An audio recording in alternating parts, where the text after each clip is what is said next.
नमस्कार दोस्तों, स्वागत है आपका आपके अपने YouTube चैनल जीएस जीनियस में। जैसा कि आप स्क्रीन पे देख रहे हैं, CM Fadnavis blames Chhaava movie behind anger among public against Aurangzeb. जो महाराष्ट्र के मुख्यमंत्री हैं देवेंद्र फडणवीस, उन्होंने जो छावा मूवी अभी आई थी, छावा का मराठी में अर्थ होता है शावक, शावक अर्थात शेर का बच्चा। तो जो छावा मूवी आई थी उसको जो है औरंगजेब के विरुद्ध जो इस समय लोगों के अंदर गुस्सा है, जो हिंदू धर्म को मानने वाले हैं, सनातन धर्म को मानने वाले हैं, ये या मराठा गौरव छत्रपति शिवाजी को अपना आदर्श मानते हैं, उन सभी लोगों के अंदर औरंगजेब के कृत्यों को लेकर के गुस्सा है। और उस गुस्से के लिए मुख्यमंत्री साहब छावा जो फिल्म आई है उसको जिम्मेदार मानते हैं। तो चलिए मित्रों, जानते हैं कि क्या है मामला, क्यों उन्होंने छावा की आलोचना की। इन सब चीजों को इस वीडियो में ध्यान से और डिटेल से समझने का प्रयास करेंगे। लेकिन इससे पहले कि मैं अपना वीडियो शुरू करूं, अगर आप हमारे चैनल पे नए हैं तो हमारे चैनल को सब्सक्राइब कर लीजिए। हमारे चैनल पर इसी प्रकार की आपके आसपास की, आपके इंटरेस्ट की जो छोटे छोटे विषय हैं उनको वीडियो के माध्यम से प्रस्तुत किया जाता है। मित्रों, ये हैं महाराष्ट्र के मुख्यमंत्री देवेंद्र फडणवीस। काफी अच्छे और लोकप्रिय मुख्यमंत्री हैं और बहुत अच्छे नेतृत्वकर्ता भी हैं। और इन्होंने ही जो है ये जिम्मेदारी, ये जो आलोचना की है, ये इस छावा मूवी का ये पोस्टर है। और इस मूवी के जो नायक हैं वो हैं ये विक्की कौशल। आप इनसे परिचित होंगे और हो सकता है आपने छावा में फिल्म देखी भी हो। यही है विक्की कौशल, जिन्होंने इस फिल्म में संभाजी, शिवाजी के पुत्र थे संभाजी, उनका जो है किरदार निभाया है। इसके अतिरिक्त ये स्मृति मंधाना, जो इन्होंने संभाजी की पत्नी का रोल निभाया है। और ये है बहुत ही पुराने एक्टर अक्षय खन्ना, जिन्होंने औरंगजेब का रोल निभाया है। वास्तव में इन तीनों कलाकारों ने अपने अपने जो रोल के साथ इतनी न्यायप्रियता की है कि पूरी फिल्म को जीवंत बना दिया है।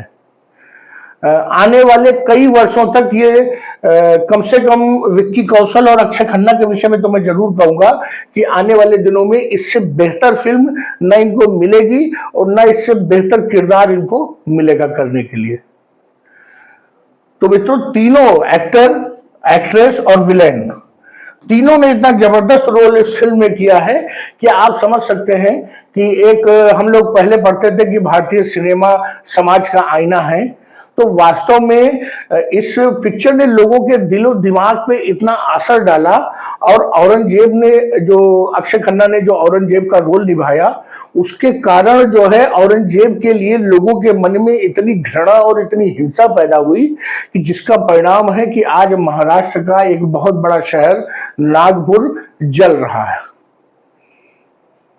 तो मित्रों, आगे देखते हैं कि क्या है ये मुद्दा, क्यों सीएम फडणवीस ने ऐसा कहा है। तो स्थिति यह है कि पूरा महाराष्ट्र, तनाव तो पूरे महाराष्ट्र में है, लेकिन विशेषकर जो नागपुर में इस लेकर के दंगे हो गए हैं, जिसमें कई लोग घायल हुए हैं, बहुत सी प्रॉपर्टी को नुकसान हुआ है, कुछ लोगों ने गाड़ियों को फूंक दिया है। तो हुआ क्या कि वहां पर एक प्रोटेस्ट शुरू हुआ, हिंदूवादी संगठनों के द्वारा एक प्रोटेस्ट शुरू किया गया सोमवार वाले दिन, जिसमें कहा गया कि जो औरंगजेब की कब्र बनी हुई है, जो उनका मकबरा बना हुआ है, महाराष्ट्र में बना है, भले वो दिल्ली के बादशाह थे लेकिन उनकी मृत्यु महाराष्ट्र में हुई थी मराठों से लड़ते लड़ते। तो वहीं पर उनकी कब्र बनी है। उन्होंने कहा था, हिंदूवादी संगठनों की मांग है कि इस कब्र को डिमोलिश कर दिया जाए, तोड़ दिया जाए। क्यों? क्योंकि उनका मानना है कि औरंगजेब एक अत्याचारी शासक था और वो उस समय एक धर्मांध होकर के जो हिंदुओं के विरुद्ध अत्याचार करता था। सैकड़ों की संख्या में उसने जबरन धर्म परिवर्तन कराए थे। इन सभी मुद्दों को लेकर के हिंदू समुदाय में गुस्सा पहले से था औरंगजेब को लेकर के। लेकिन जो छावा मूवी आई उसने आग में घी का काम किया।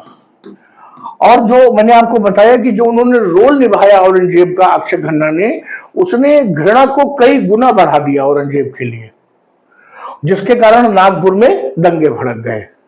जब ये दंगे भड़के तो जो विपक्ष के बहुत से नेता हैं उन्होंने सीएम फडणवीस को दोषी ठहराया और इनके इस्तीफे की मांग करने लगे और उन्होंने कहा कि नागपुर में जो सिचुएशन है और लॉ एंड ऑर्डर अर्थात जो कानून व्यवस्था को संभालने में जो है ये अक्षम साबित हुए हैं, इसलिए सीएम फडणवीस को इस्तीफा दे देना चाहिए।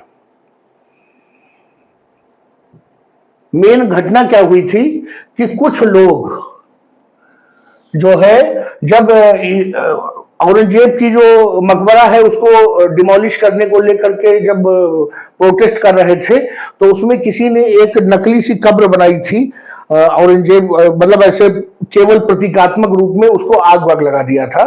तो मुस्लिम समुदाय में एक रूमर फैल गया, एक जो है अफवाह फैल गई कि किसी ने कुरान की प्रति को जला दिया है और इसके बाद जो मुसलमान थे वो सड़कों पर आ गए और ईंटें पत्थर चलाने लगे। 33 से अधिक पुलिसकर्मी घायल हो गए हैं, कई गाड़ियां कई दुकानें लूट ली गई हैं। तो हुआ क्या कि जैसे ही ये संगठन जो है ये औरंगजेब की कब्र को हटाने की मांग की, उसके बाद सोमवार 17 मार्च को जो है नागपुर के गणेशपेट, महल और ये गांधी बाग, इन क्षेत्रों में जो है दंगे भड़क गए और जब दंगों को समाप्त करने के लिए, कंट्रोल करने के लिए पुलिस आगे बढ़ी तो मुस्लिम समुदाय ने, जैसा कि हर जगह होता आया है, मुस्लिम समुदाय ने पुलिस पर भी पथराव शुरू कर दिया। पुलिस ने वर्तमान में दंगे भड़काने और उससे जुड़े हुए जो पत्थरबाजी वाले लोग हैं ऐसे 50 लोगों को गिरफ्तार कर लिया है।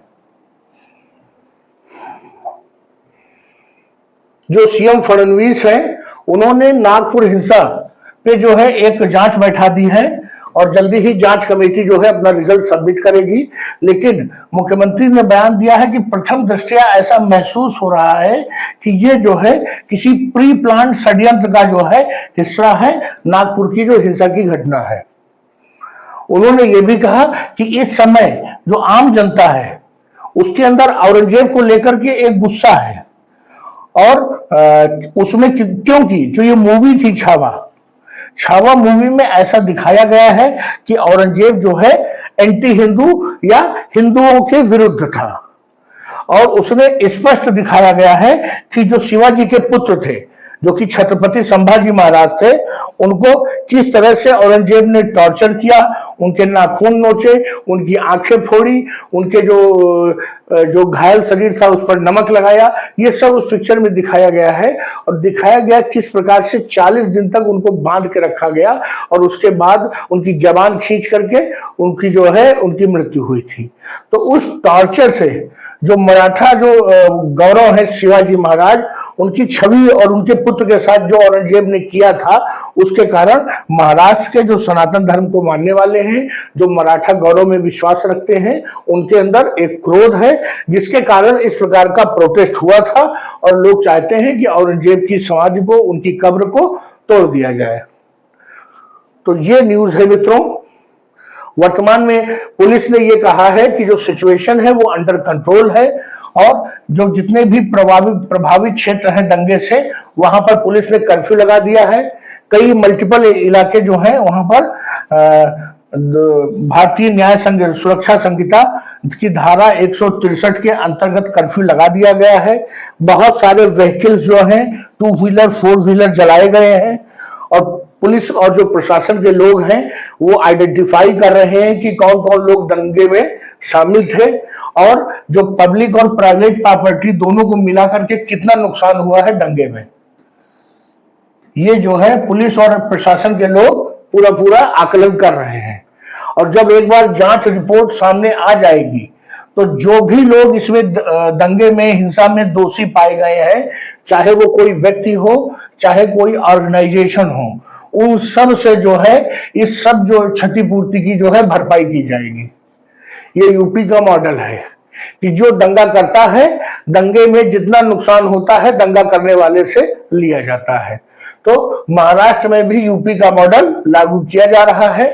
स्वाभाविक रूप से 50 लोग पकड़े गए हैं। इनके पीछे कोई ना कोई उकसाने वाला जरूर होगा। कई व्हाट्सएप ग्रुप्स को जो आइडेंटिफाई किया गया है जिसमें दंगा भड़काने वालों ने एक दूसरे को लोगों को बताया, इकट्ठा किया, उसके जो एडमिन्स हैं उन सब के ऊपर कार्रवाई की जा रही है। नागपुर में जो लोग हैं वो काफी डरे हुए हैं जिस प्रकार की घटनाएं हुई हैं। और ऐसे क्षेत्र जो मुस्लिम मेजॉरिटी एरियाज हैं, वहां से जो हिंदू परिवार हैं वो अपने घरों को ताला लगा करके नागपुर के अंदर या नागपुर के बाहर दूसरी जगहों पर चले गए हैं, या तो वो अगर कोई रहने का कोई और दूसरा मकान है, गांव है, वहां चले गए हैं, नहीं तो नागपुर के अंदर, शहर के अंदर ही या नागपुर के बाहर दूसरे शहरों में अपने रिश्तेदारों के वहां कुछ दिन के लिए चले गए हैं सुरक्षा के मद्देनजर। तो मित्रों, ये है पूरा मामला। ये औरंगजेब की कब्र जो है, औरंगजेब के मरने के बाद भी लोगों को शांति से बैठने नहीं दे रही है। हिंदू मुसलमान दोनों को आपस में उलझाए हुए हैं। तो चलिए मित्रों, नागपुर से ये खबर आ रही थी जहां पर हिंसा की घटना हो गई है औरंगजेब की कब्र को लेकर के, और एक अफवाह को लेकर के कि किसी ने कुरान की प्रति जलाई है। मित्रों, वीडियो को यही समाप्त करता हूं। हमारा प्रेजेंटेशन, हमारा विश्लेषण अच्छा लगा हो तो वीडियो को लाइक करिए, चैनल को सब्सक्राइब करिए। धन्यवाद।